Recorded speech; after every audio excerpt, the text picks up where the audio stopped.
Hello everybody and welcome to Civ House. I'm Rob and today we're going to be going over the 1.2.0 patch update for Civ 7.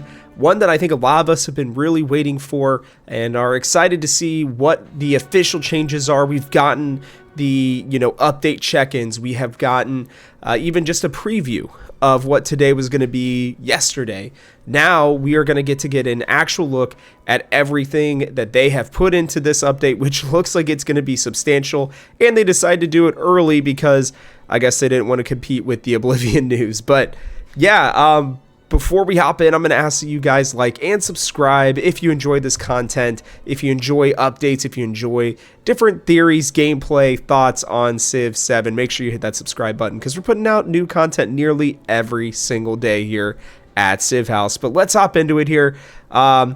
Quick note before we dive in, it looks like, for Switch players, you're not going to be getting the new patch here right away. This seems to be happening for Switch players, and they're getting ready for the Switch 2, it sounds like, so hopefully that will, allow for things to be going a little bit smoother. I believe Civ 7 is a day one game, so we should be seeing this on June 5th, coming with the Nintendo Switch 2. So there's that little note as a reminder, but let's just hop into what they've got here. Update on resources. I'm going to kind of just read through, give you guys my thoughts on these. I've not read this yet. I just saw they posted. I was really surprised that they already had. So yeah, big updates have been made to resources. Let's start with the 10 new resources. So we already know what those are going to be, but if you didn't see my video yesterday, mangoes, clay, flax, rubies, rice, limestone, tin, llamas, which was a big surprise, hardwood, and wild game. All of these can appear in Antiquity or Exploration Age. Okay, interesting. And then rice, limestone, tin, llamas, and hardwood appear in Modern Age. Okay, surprising, but okay. These new resources come with their own effects, as well as at least one narrative event for each. Okay, and they don't really give us what they do yet. So maybe that'll be lower in the update patch note. Yeah, the update notes. I don't know. I'll look into this here in a second as well. But in addition, we're spicing up resource distribution with randomized resource generation. Great. New placement logic will help keep each age unique and strategic. Don't worry, the resources you still need to complete legacy paths will be available. That's good. And certain resources are now gated by continent or hemisphere with a change we're calling hemisphere identity. This update also reimagines how treasure resources work. They're no longer just for treasure fleets, but have passive bonuses to your empire and are more clearly divided between homelands and distant lands. Okay, so that's the first. I read a little bit, but homelands and distant lands, good stuff there. We definitely needed that. And they have unique icons and tooltips to make their roles clearer. Great. They've expanded trade resources to horses, furs, and rubies. Okay, not as many as I would have thought. I'm not gonna lie to you. I would have thought that they would have added a few more treasure resources, but okay, that's 3 new ones is better than none.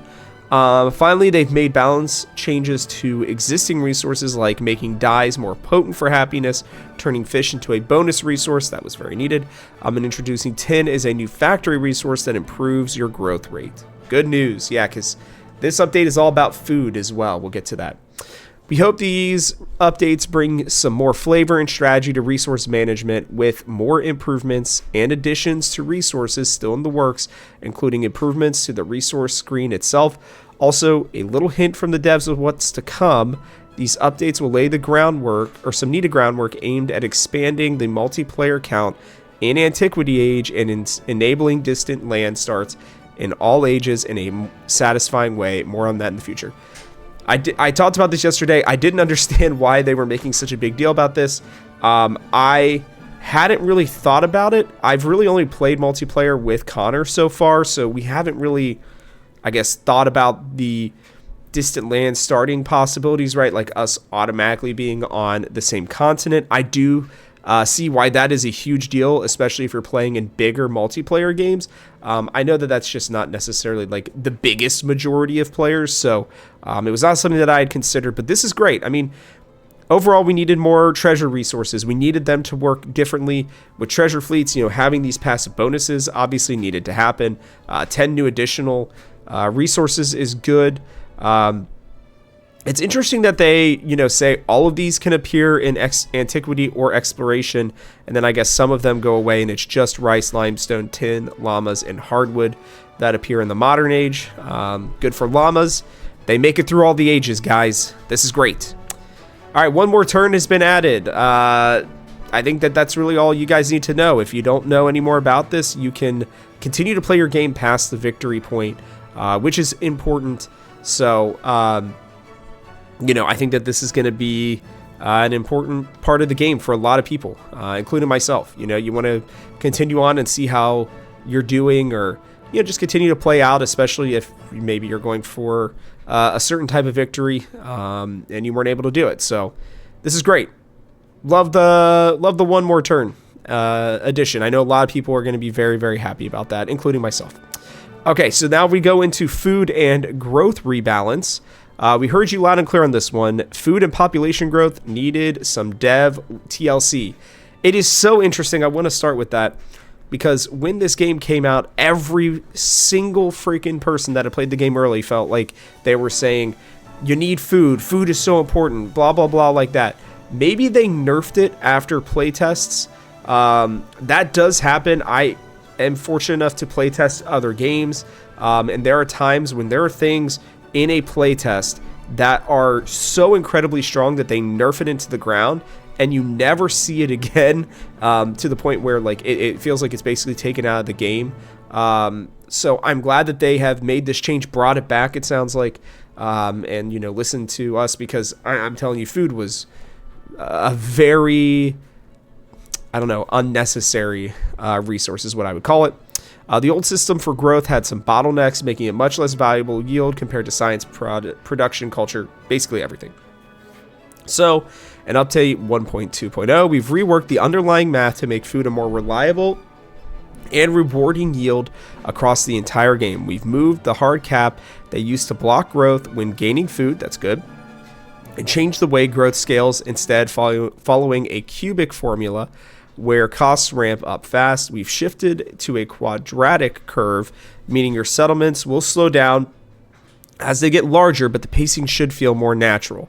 Look, I'm not a math person, but I will say this makes sense, right? Like doing this on a curve, meaning, that it's not just going to infinitely go up.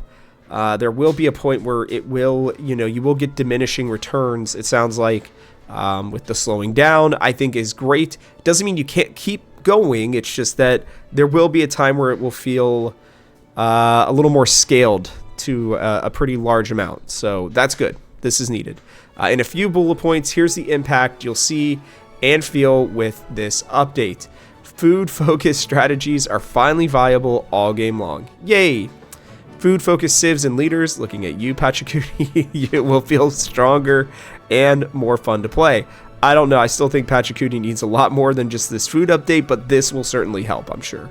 AI behavior is improved since they can now leverage high food starts and avoid bottlenecks that used to limit their expansion. You may find you even need to turn your difficulty settings down a notch. Okay, so they're just going to have huge expansive empires. That's great. Thanks for all the feedback on this, and let us know how this change feels. We will. Very interesting. Multiplayer teams have been added. They talked about this a lot yesterday. We've known that this was coming back, but there's multiple teams. Teams share visibility with each other, along with relationships, war status, and alliance statuses with other leaders. When one player wins a victory, the whole team also wins that victory, which is cool. So you can kind of focus if somebody's getting closer to the end. Teammates can perform diplomatic actions with each other, except for espionage, which is not a huge surprise. If you're playing as a team, you don't want somebody trolling you. A couple more important things to note. Unlike some past Civ games, teams do not share tech or civic progress. I think that's a very good thing, to be honest with you. We wanted each leader to still feel unique and fully playable, even when you're working as a team. I will say it would have made some leaders very incredibly strong. There would have been just some really weird combinations that we probably would have been able to make. Not that I don't think that wouldn't be exciting. This also applies to Legacy Path progress. It's still your own personal endeavor.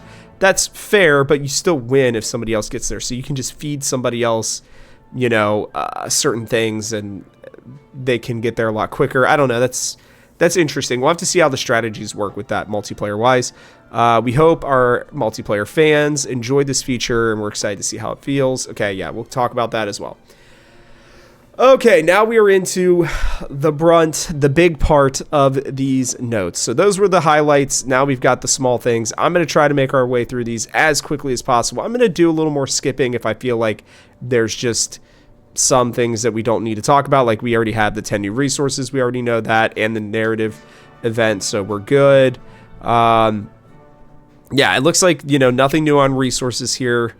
From reading it. This one is interesting, though. Treasure resources now have a passive effect. In addition to creating treasure fleets when improved in coastal settlements in distant lands. We wanted to make these resources worth improving and protecting, even if they didn't grant you treasure fleets on your homelands. Horses, furs, and new ruby resources are treasure resources now and will create treasure fleets when improved in coastal settlements in distant lands. Gold, silver, cocoa, spices, sugars, and tea continue to be treasure resources. Cocoa, spices, sugar, and tea are divided among the major land masses and islands of the game, meaning each hemisphere will have some treasure resources unique to it. That's fun, interesting. Homelands and distant land treasure resources are distinguished on the map with the tooltip. Okay, we knew that. Okay, we're good there. And the distant lands continent in Antiquity Age no longer spawns placeholder treasure resources for age transition. Okay, those are nice. I mean, again, treasure resources, they needed some love in the worst way. So I'm glad that is happening, to say the least. Okay, so dyes give a +4 happiness instead of 3. Good for dyes. Fish is no longer a factory resource. I guess that's why tin is one. It is a bonus resource with the effect +6. Whoa. +6 food in settlements with a port, +3 in any other settlement. Wow, that is very strong. Yeah, we already know that tin is the new one. We like the boost of growth rate as an effect, but not in the numbers or scale that fish was granting it. Okay. Map generation, here we go. Improved coastal erosion on Continent Plus, Continent Shuffle, and Terra Incognita map types to help break up coastlines more, especially near the poles. That's good. I mean, okay, I can kind of see what you can see there's less, how would I put this? There's less blockiness, which is good. We needed that in a pretty serious way. So, great for the erosion. Happy about that. AI, here we go.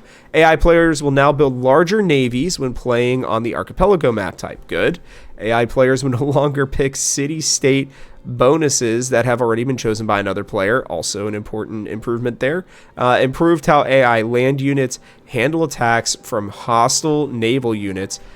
Improved AI usage of great people. That's also very important. Addressed a reported issue where AI would sometimes fail to attack nearby enemy units while forming units to attack a settlement. Also good. All these are, I think, nice little changes. And if the AI is playing tougher with food with food as a focus, I should say, that is also very, very good. So good changes here. Nothing too crazy so far, but they're chipping away at it, piece by piece. Age transition addressed a reported issue that could prevent legacy cards from unlocking. Okay, this is a speculative fix based on an ongoing investigation. It may not cover all cases yet. Okay, so age transition issues still, they have an idea, but they haven't totally recognized it, so they're kind of putting a band-aid over it and hoping that it fixes it. Makes sense, and they're going to keep looking into it. That's good. Diplomacy increased the penalty for being caught stealing technologies and civics from 50% of the base cost over 10 turns to 100%. Wow, okay. You don't want to get caught. That is going to be, it's double the amount. So that's crazy. That can be I don't know, detrimental, to say the least. So you got to be careful there. Increase the amount of time it takes to steal a technology or civic by 50%. All right, so those of you who are playing that kind of gameplay, right? This is it's just not going to be as easy to steal stuff, and I think that that's a good thing. Counter spy can now be used against any number of players simultaneously. Wow, they are really spying and stealing are getting huge changes right here, and I feel like for espionage players, like, that's gonna be significant. I'm not one of them. I know Connor is. I'll have to ask him how he feels about this, but to me, as a non-espionage type of person, this feels like a significant change. It is not going to make me encouraged necessarily to be going out there for espionage. Added a 30% failure chance to espionage actions while being counterspied. So yeah, wow. Okay, I know that it was, espionage was pretty strong, but I didn't think it was this strong. We found that stealing technologies and civics was too powerful, and there was not enough counterplay or repercussions for doing it. These changes should make it riskier to do in the first place and not allow a player to steal as many technologies and civics throughout the age. That is good. The influence penalty from conquered settlements is now properly removed when you lose control of the conquered settlement. That's a nice change. Addressed a reported issue where the reward for befriending an independent power could sometimes fail to be granted. That has happened to me. That was very frustrating. I'm glad they found that. Natural disasters, here we go. On light settings appear 50% less frequently than before. Natural disasters on moderate settings should appear 25% less frequently compared to before. There we go. And then on catastrophic, things stay unchanged. So if you are a masochist, like they said yesterday, you can enjoy yourself on catastrophic. For me, the light setting, this is great. I just was tired of all the volcanoes and floods. Oh, it was constant. So glad that they are finally making that change. Bridges can now be purchased in towns. Very excited for that. Feels like there's going to be a lot of good stuff coming from there. Towns with a water-based building are now considered coastal and will be connected to settlements whose city centers are on the same continent. Yay! That is huge, especially for econ players. Trading is going to be so much better. Love that. Didn't even think about that, but that is a big change. That's a nice change. The cost of upgrading a town to a city has been increased in the exploration age and modern age. I think that that's very important. That is going to be interesting, and it's going to make, oh gosh, who is it? Is it Great Britain or America? Oh, maybe it's Spain. It might be Spain, but that's in exploration age. So Spain's the one that gets the percentage off of upgrading a town to a city, I believe. So maybe it's not going to make Spain any stronger, but that is or any weaker necessarily. Actually, it'll make it stronger because you'll want to do it in exploration age instead of modern age. So there you go. The base cost and cost per city have been increased by 100 gold per age. That's probably good. It's going to make it so you don't just have 1,000 cities and no towns. They want towns, guys. It's pretty obvious. Removed happiness penalties for losing trade routes and spawning or resettling migrant units. That's good. Buildings with increased cost modification can no longer be purchased without sufficient gold. Okay. Using a merchant to connect a city to a town that already has a focus will now properly send food from that town without needing to reset the focus. That's actually a very nice quality of life change. Address the reported issue that sometimes cause merchants to be unable to connect to settlements by building roads within their land trade range. Yeah, merchants are still... They don't feel great, but they're starting to make enough changes that things are feeling better. Address a report where some town connections were broken after age transition. I don't know if I had that issue. We're continuing to make improvements here. We are investigating at least one more known issue where the connections will not always update correctly when loading an autosave from the first turn of an age. That is an interesting bug. I'm curious to see how they're going to find that one. Buildings that require a full tile can now be built over tiles with only a single obsolete building. Again, I didn't run into that necessarily, or maybe I just didn't notice it, but that feels like a very nice update. The expansionist legend attribute now correctly reduces the cost of upgrading a town. Hadn't gone down the expansionist tree, but I'm sure that was very frustrating. Unique quarters no longer retrigger their effects again after being repaired. Okay, so I guess you can't double up, I guess, essentially on them after getting repaired. And then the Manhattan Project can no longer be started by a single player in multiple different settlements at the same time. Yeah, that seems like a pretty big bug. I didn't even notice that was happening. Okay. Food and growth removed the previous hard cap. Okay, we know that. Independent powers will no longer be removed after losing all of their units. Okay. I didn't notice that was happening. I had plenty of times where I would kill all the units, I feel like, and the independent powers stayed there. So interesting. Dispersing an independent power with a naval unit no longer removes adjacent player districts if the borders are touching. Had not had that problem either, but that was probably really annoying.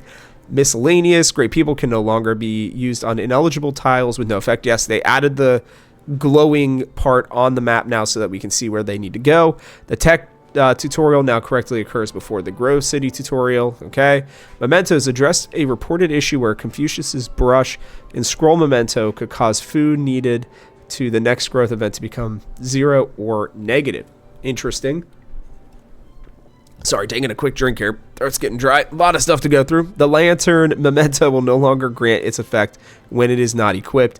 I had not had that happen, but somebody's exploiting stuff. I know you out there who are doing that. Packed units can now upgrade simultaneously, which is so nice.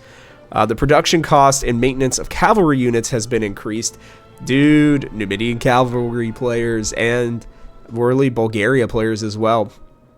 Sorry about that. That is rough. The production cost has increased by 10 production per age, and the maintenance cost has been increased by 1 gold in all ages. Wow, big cavalry unit nerf. The initiative promotion now applies constantly on rivers and rough terrains, and continues to function correctly after age transitions. Good. Naval units are now less likely to be placed inland on inland lakes. Yes, on age transition. Okay, that should just never happen, to be honest with you, but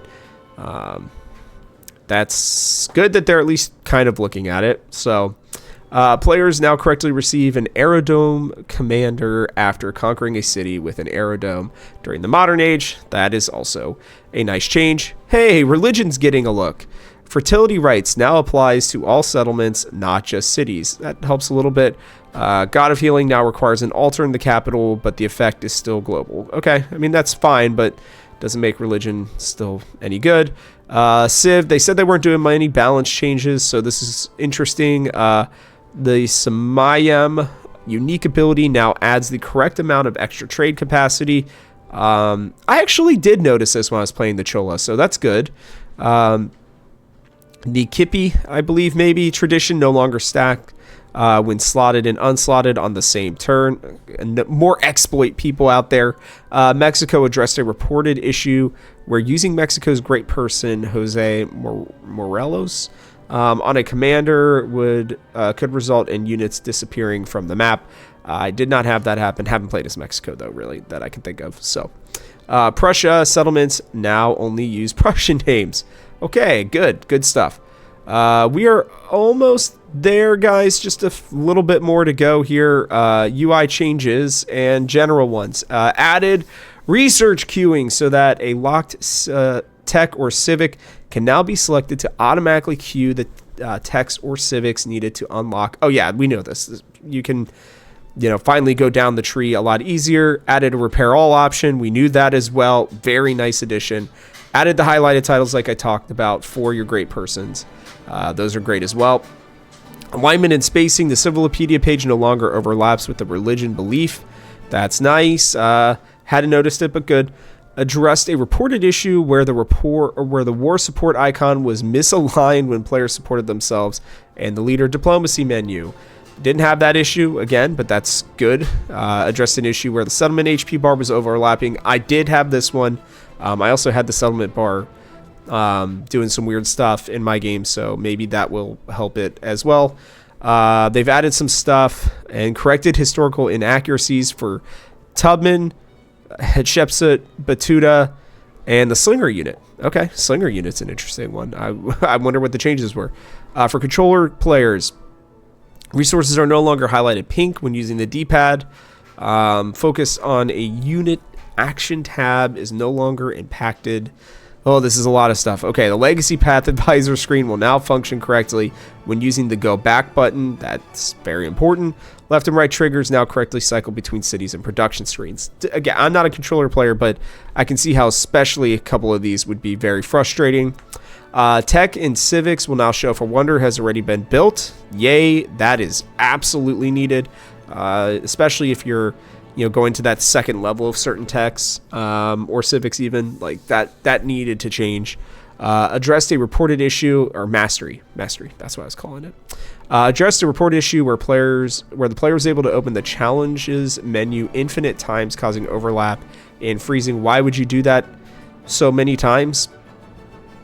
I don't know. That's a weird bug. Addressed a reported issue where diplomacy options were unable to be interacted with when selecting leaders or independent powers during the Antiquity Age. Haven't had that happen, but that would also suck. Added a new icon to treasure resources. Okay, I thought so. I wasn't sure, but that is great. Those treasure resources, like, that's going to make it so much nicer. City banners now correctly display when players interact with the city banner or production menu during gameplay. Yeah, the city banners have been really bad in this game so far, so I'm glad that they are putting a focus on that.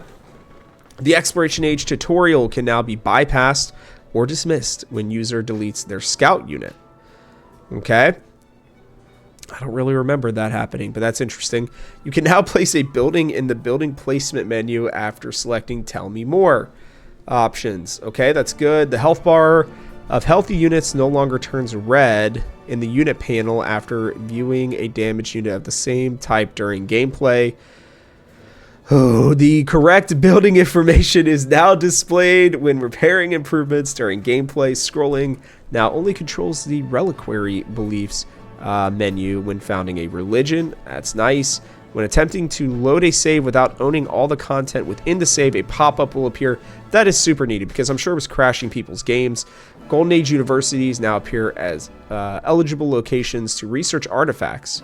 Nice. Very needed. Ribbon yields now stay visible with the always show ribbon yields option selected. That's kind of what the option's for. So, town yields now change properly after changing the town's focus. That was pretty bothersome, to be honest with you, at times. Combat previews now only appear when attacking a district with a enemy unit on it. Okay. Autofill legacy cards now only select unused cards. Added a background to subtitles while creating a new game. That was nice, or is nice. We needed that. Mostly because sometimes it was a little hard to see things, especially on the menu. It's all dark. Locked leaders and civs now constantly appear locked when creating a new game. Addressed highlight missing text boxes. Okay, addressed narrative or narrate on hover not properly. That's very, very good for those who need that. And address resources being unable to be allocated to the origin city. I have had this issue. Yes, the settlement is not connected to your empire's trade network. Like I said, I'm big economy player. This is very nice. These are the kinds of changes that I like to see. Notifications, they've decreased those for town specializations. 20 more turns. Okay, that's good. Addressed a reported issue where the settlement raised notifications in certain translations would use the wrong adjective versus noun. Okay, cool. All right, nothing really here for text stuff. I don't really know if you guys care that much about it. If you do, next time I'll make sure to go over those, but it looks like it's a lot of formatting and just like, little things there. Tooltips, this one's probably a little more interesting. Added estimated turns until the next phase of a crisis to the social policy screen. Okay. All of you guys were giving me crap for this one, but, I know it's, the percentage, at least on the crises, but having the actual turns and everything can be very helpful, especially for people like me who are maybe not necessarily paying that much attention to it. So I'm sorry that I'm a casual sometimes. Added the turns remaining until a diplomatic action can be performed again. That is also a nice quality of life change. I have been confused on that at different times, so that is good. Plot tooltips will now appear under other 2D UI elements. Wow, that was a lot of words. Specialist tooltip information now only appears on urban plots. Good. Improved tooltip description for game setup screen. Tooltips now. Civ relationships are now displayed when viewing a unit's tooltip. That's good. Tooltips now appear correctly when viewing buildings and tooltips. Okay, so they're doing a lot of tooltips stuff, which is great. This is super needed, especially, you know, I really like these top two. I think those are nice. They added some narrative events, obviously, for a lot of things. Corrected quotes, that's good. Body as a tool reward tooltip for the third option now displays correctly. Okay, these are just good narrative events. I haven't even done all these. I'm sure you guys haven't either, but glad they're making those changes. They addressed some audio issues, and then I think we're just about done here. The DLC would not be available when starting the title offline. That is a big deal, because if you've paid for the DLC, you want to be able to use it, even if you aren't necessarily online. If you have it all downloaded, you should be able to. For Linux and Mac, some input issues for Mac specifically, game flow and stability issues. Sorry, goodness. For PlayStation, multiplayer and Steam Deck, lots of UI improvements as well. Okay, wow. Overall, a lot of things here, like a ton, a lot of good steps forward. There's only so much that they can do, obviously, at a time, but I will say, for it being an update 1.2.0, this feels pretty substantial, right? This is satiating my desire for more and an understanding of what needs to come in these big updates as they've pushed back right to rule, right? Like, a lot of us paid for right to rule already. And so, you know, the fact that they are pushing it back, I know they gave us a range between April and September, but, and it now feels like it's probably going to be, you know, August-ish is what I'm thinking. Yeah, the fact that they pushed it back means that they are focusing on making this game better. I think that these patch notes make this better. Whether or not things like resources are going to end up mattering, like all of these treasure resources and everything getting changed, some of the map generation, like the AI changes, the food, you know, updates. Whether or not this is going to fundamentally change the game, I don't know, but is it going to make it feel a lot better to play? Yes, I think it is. And I think that that's what's important right now. That's what they are focused on, is making it so that the core game, you know, plus Crossroads of the World, functions well, it plays well, and people can enjoy it. You know, this is something that has happened over the last two civs, especially. They're going to make this game better. I really do believe that, and I think this is a step in the right direction. Let me know what you guys think in the comment section below. But that is going to wrap it up for us on this one. So, from our house to yours, thanks for watching, and I hope you'll join us for one more turn.